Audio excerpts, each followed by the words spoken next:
สบายดีมื้อนี้ข้าพเจ้าจะเหตุการณ์ทดลองปรากฏการณ์เหินแก้ว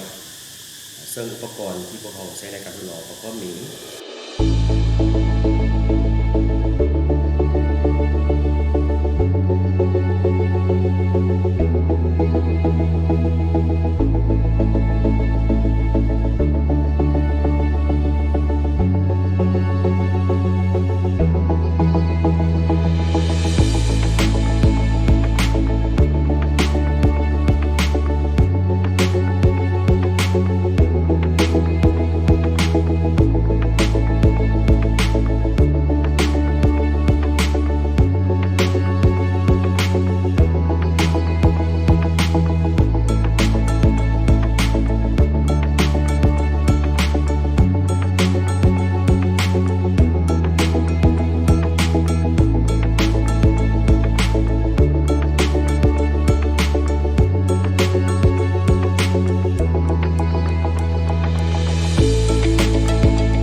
ผลการทดลองของเหตุการณ์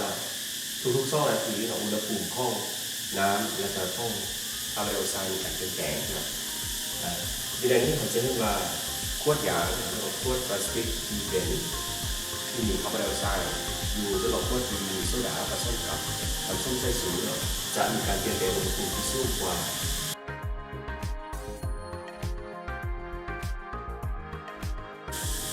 จากผลการทดลองเขาเห็นว่าขวด B ที่มีคาร์บอนไดออกไซด์จะมีอุณหภูมิสะสมสูงกว่าขวด A ที่เป็นไอน้ำนั้นก็เพราะว่าขวด B ที่มีคาร์บอนไดออกไซด์อยู่มันจะกักเก็บความร้อนอยู่ภายในบ่ให้สะท้อนออกสู่ภายนอกดังนั้นความร้อนที่สะสมอยู่ภายในจึงสูงกว่าซึ่งตรงกันข้ามกับขวด A ก็มีการกักเก็บความร้อนแต่ได้น้อยกว่าขวด B เพราะว่าไอน้ำจะสามารถสะท้อนพลังงานความร้อนออกสู่ภายนอกได้มากกว่าขวด B ปรากฏการณ์ที่เกิดขึ้นนี้พวกเขาเรียกว่าปรากฏการณ์เหินแก้วปรากฏการณ์เหินแก้วคือปรากฏการณ์ที่พลังงานความร้อนที่สะสมและกักเก็บด้วยธาตุไอเหินแก้ว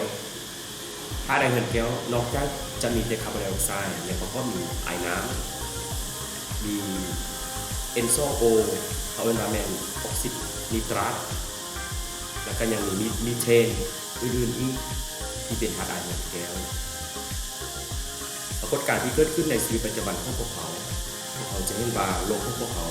ดับมือดับอ่อนขึ้นนั่นก็เพราะว่าพฤติกรรมการใช้ชีวิตของมนุษย์การปฏิบัติอุตสาหกรรมการใช้พลังงานเชื้อเพลิงจากฟอสซิลการเผาไหม้การจุดปลาการทิ้งขี้เยื่อสาย การเหตุการณ์เกษตรการเลี้ยงสัตว์สิ่งเหล่านี้ล้วนแต่สร้างธาตุไอเหินแก้วและปล่อยสู่บรรยากาศเหตุให้บรรยากาศของโลกของเขามีธาตุไอเหินแก้วหลายกว่าปกติส่งผลเหตุให้พลังงานของดวงจันทร์ดวงอาทิตย์ที่ส่องเข้ามาอย่างโลกบ่สามารถสะท้อนออกสู่ภายนอกก็คือสะท้อนสู่บรรยากาศที่เป็นนอกโลกได้คือปกติไม่ความว่าพลังงานของดวงอาทิตย์ทับเข้ามา กับพลังงานของคนที่ส่งหรือว่าสะท้อนออกไปจากหน้าโลกบ่เท่ากันเป็นสาเหตุให้โลกของเขาดับเบิลดับของขึ้นดังนั้นพวกเราทุกคนสามารถช่วยโลกของเขาให้มีบรรยากาศที่ดีขึ้นและน่าอยู่เมื่อพวกเขาฮักช่วยกัน